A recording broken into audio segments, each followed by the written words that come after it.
Hello Finchers, actually biglaan lang tong video na to. Wala talaga akong balak gumawa ng video ngayon at saka vlog. Wala rin ako informative na vlog ngayon. Kaya ginawa ko lang to more on para i-share yung disappointment ko, tsaka para mailabas ko lang yung sama ng loob ko rin sa nangyari dito sa aking ipunan. Awareness na rin para sa mga ibang mag-iipon.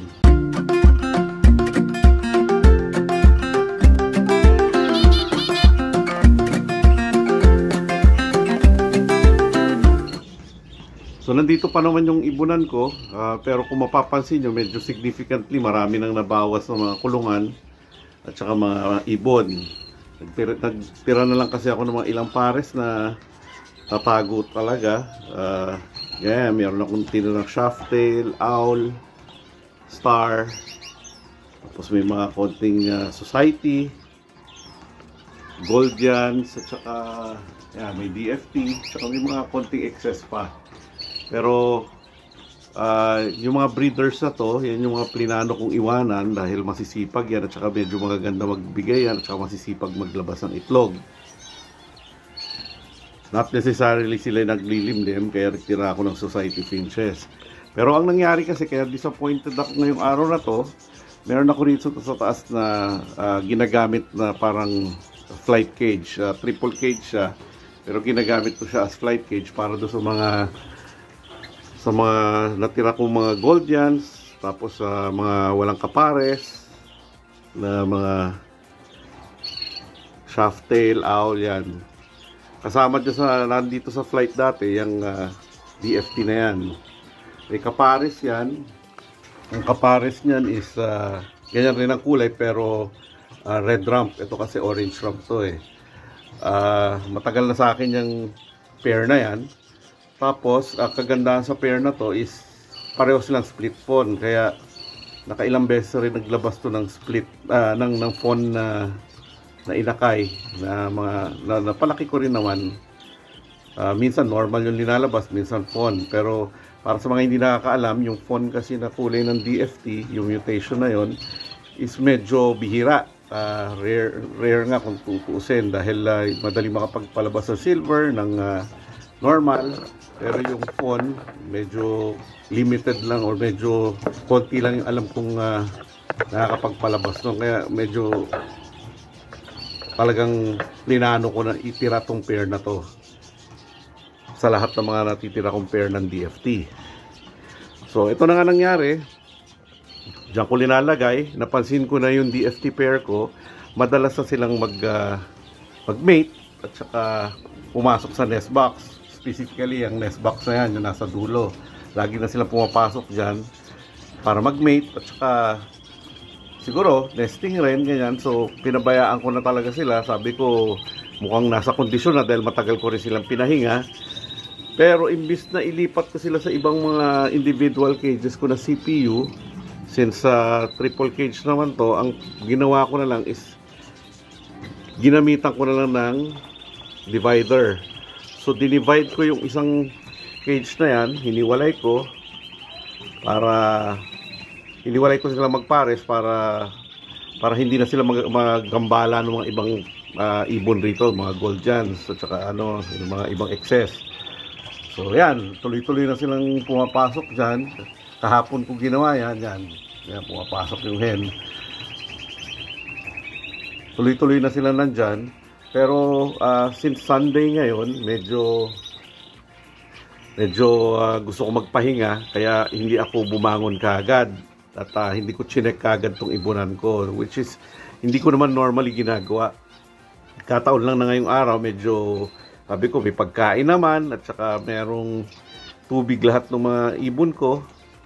Hindi ko na muna sisilipin at after lunch ko na lang sisilipin. So kumain muna ako and then after lunch saka na ako umakyat rito sa ibunan ko para pakainin at saka i-check yung mga ibon. Pag-akyat ko, binibigyan ko ng pagkain at saka tubig yung mga ibon. Tapos pagsilip ko, nakita ko yung cock na DFT nandito na sa baba.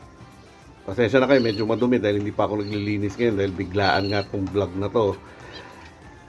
Kita ko nandyan yung cock and then hindi ko na na-video kasi unang-unang ginawa ko ay sinubukan kong i-revive kung baka sakaling makaya pa, minsan masahe ko, baka sakaling mabuhay pa. Kaya lang wala na, too late na talaga, so patay na talaga.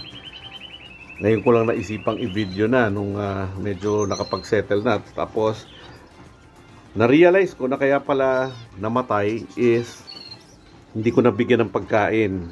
Wala akong nailagay na feeding bowl, kaya yan, nilagyan ko kagad rin.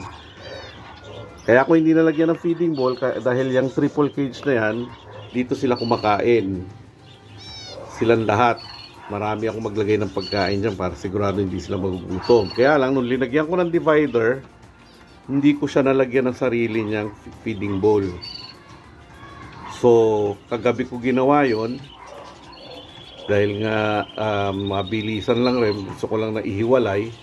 Hindi ko na naisip na maglagay, pero may tubig naman sila, kaya lang walang pagkain.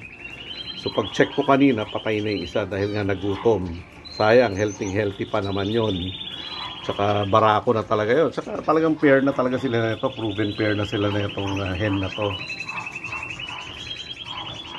Ayun, lesson learned. Medyo kapabayaan ko talaga yon. Medyo naging neglectful ako sa nangyari. Nasisisi ko doon na hindi ko chinek kagad yung ibon, at saka siguro dahil nalimutan kong bigyan ng pagkain. Hindi ko na check yung inuman, yung pagkain bago ko iniwan kagabi. So siguro mga 6 hours na walang pagkain yung ibon. Mabilis actually na nanghina yung ibon. Normally, hindi naman ganun kabilis, pero siyempre, kanya-kanya namang kondisyon ng ibon. Namatay kagad yung cock. Wala na tayong magagawa doon. Meron pa naman ako ritong isang DFT na lalaki. Yan, nandyan. Pwede ko naman ipare sa kanya yan. Kaya lang, siyempre, panibagong bonding na naman, panibagong pag-aantay na naman na maging compatible sila at saka i-accept nila isa't isa para makapag-breed uli. Ang nakakahinayang doon yan yung hen. Ang nakakahinayang doon yung natira ko na DFT na cock is normal lang talaga, so hindi siya split fawn, so imposible nang makapaglabas ng fawn itong pares ko na to. Yan, sayang. Isa pa nakakahinayang dyan, nung chinek ko yung nest box, meron palang 4 na itlog na so far. Hindi naman masasayang yun dahil lilimliman pa naman yun. Pwede ko pa rin pa-foster yun kung hindi na limliman na itong hen. Kaya lang, yun nga, ang nakakahinayang talaga doon is wala na akong maipapalabas na fawn at panibagong antayan na naman sa pag-rebreed ng DFT. Pero ganun talaga, kasama talaga sa pag-iibon dyan, nakakahinayang lang talaga dahil matagal na oras ang ininvest ko dyan. Maganda na yung pag-breed ng pares na yan, proven na sila. Maasahan ko na maganda magpalabas ng mga inakayan. Kaya lang, ganun talaga. Pagka nagkamali ka minsan, ang laki talaga ng kapalit eh.